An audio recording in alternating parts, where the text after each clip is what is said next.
I think that the biggest issue that I want to make sure that the world understands is the predictive nature of what has been stated. If we could predict stuff like that, then the world would be a much, much better place for all of humanity. And I want to make sure that the world understands what is really getting ready to happen. I think that censorship is always something that an authoritarian dictatorship type government would want to when they want to prevent the dissemination of information. So rather than even trying to give a reason for the censorship, let's ask the millions of people out there that may be seeing this, why would anybody censor facts and truth? Why would you want to stop the conversation? There are going to be people that cannot tolerate the truth, because if they believe this, then it forces them to question all their previous beliefs that they've held. And they can't afford to do that because it's just too difficult. So they would much rather say, no, you're crazy, and this is the truth, and that's what cognitive dissonance is. Unfortunately, it's not how society evolves. You have no idea the level of gratitude that I have for you. You have no idea, because of you and everyone else like you, our humanity will survive. We're talking about the future of the human race. And what they're doing is committing the greatest atrocity, the greatest crime against mankind that has ever been committed. And if we allow them to get away with it, it will be the end of recorded history as we know it. We are talking about a mass extinction level event here that's potentially coming down the pipeline. And it may have been the ice age before, it may have been something else, but this is going to be because of the stupidity of the human species. So we have to rise up right now. We have to do it. We have to make this change now. We have to wake up. We have to realize what's happening, because the planet's survival, literally the human species survival, is at stake.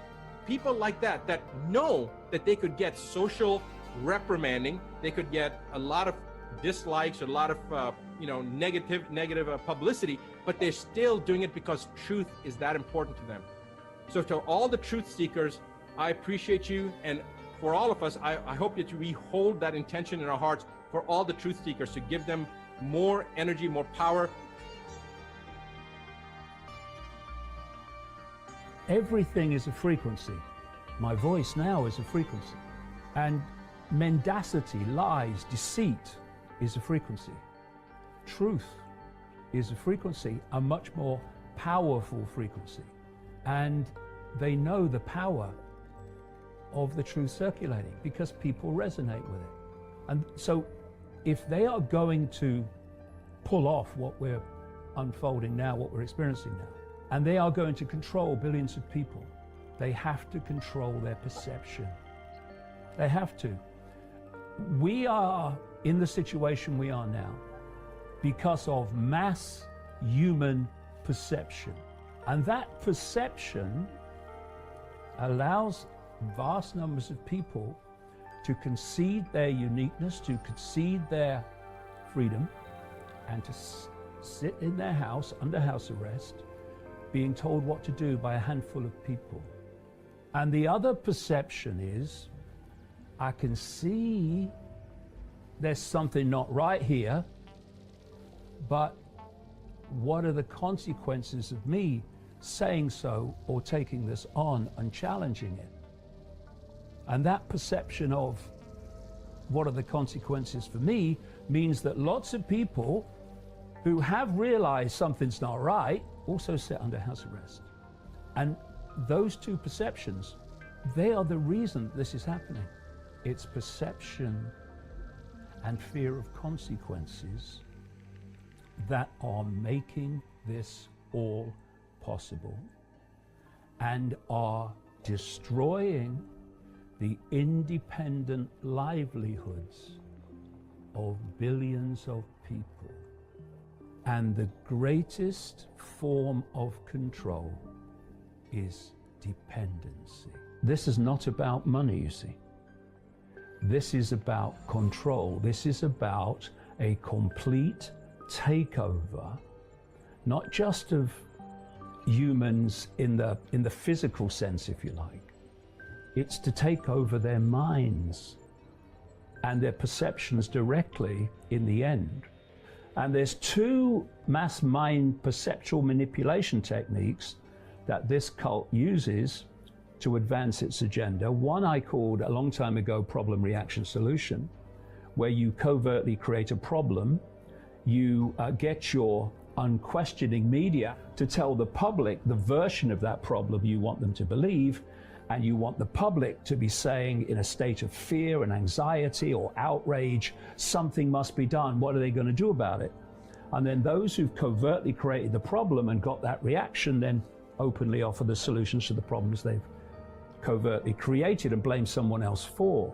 And there's another version of that which I have called no problem reaction solution. That's where you don't need a real problem, you need the perception of one. I'm going to do what I know to be right. That is an unstoppable force. Doesn't need violence. Last thing we need is violence. This doesn't do violence. But the power of doing what you know to be right and not in ever considering not doing it. If enough people do that, we take control back of our society. And we will inherit a society based on that and not on fear, which is what has controlled human society for about known human history. The world's gone crazy. It just continues to be crazy, and the craziness is next level everywhere. Things can never really go back to what they were, folks. It's a new world we're moving into. And what it's going to be is going to be determined by us. You know, I've travelled to over 108 countries in my life. I've been right around the world many times. I've seen lots of people from lots of countries. I've never met anybody who wanted a war. It's all governments who want to do this all the time. It's governments who control the whole situation. And they play everybody off against each other, and they all work together. And that's something we've got to realise, is that we're dealing with a multinational criminal cabal. And the only reason they get away with what they're doing is because we continually comply with our own enslavement, and we have to simply disconnect from it, stop complying with it. And the best form of non-compliance is to step into your heart. It really is. You know, if you obey your moral compass in everything you do, then the system can't do anything for you. It can't control you, because you continually have to step outside your moral compass to abide legislation all the time. And I just refuse to do that, because most of the time in our lives we're not what we want to be. We're doing something that someone else has told us to do. We're following parameters that someone else has given us. We're following guidelines that someone else has put there for us. We're not living our own life. And we're stepping outside our moral compass in every minute of every day in order to put food on the table. We have to stop that. We have to really step back and look at this and realize that it's already a community of people.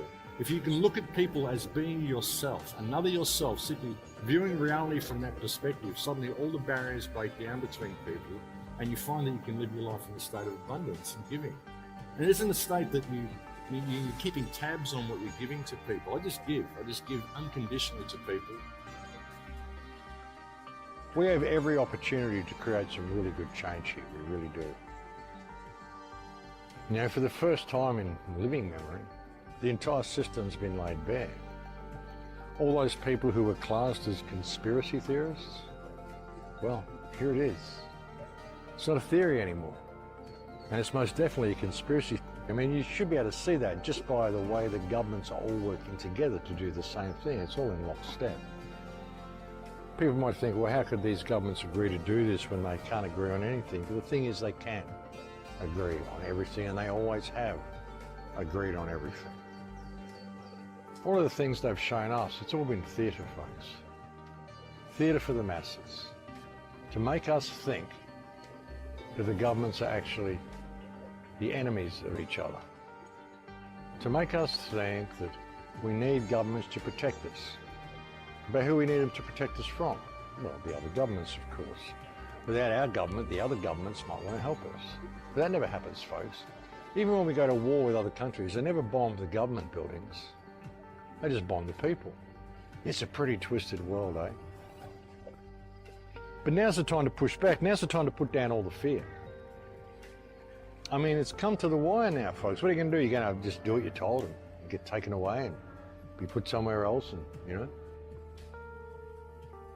You know, your heart is the most powerful thing, and opening up your heart to people is what will change the world.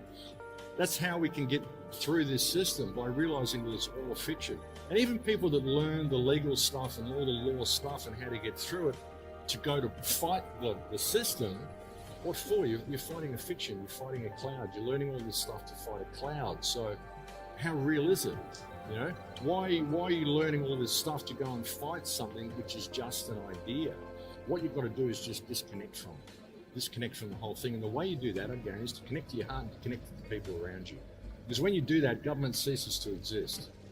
So we don't need to build any new system. We've got a system here already that could work, only we have to constantly step outside our moral compass to comply with it. And that's why it doesn't work. When you think about it, folks, as soon as you start doing the right thing in all that you do, and all your actions are according to your moral compass, this system cannot exist. It simply cannot function in that environment.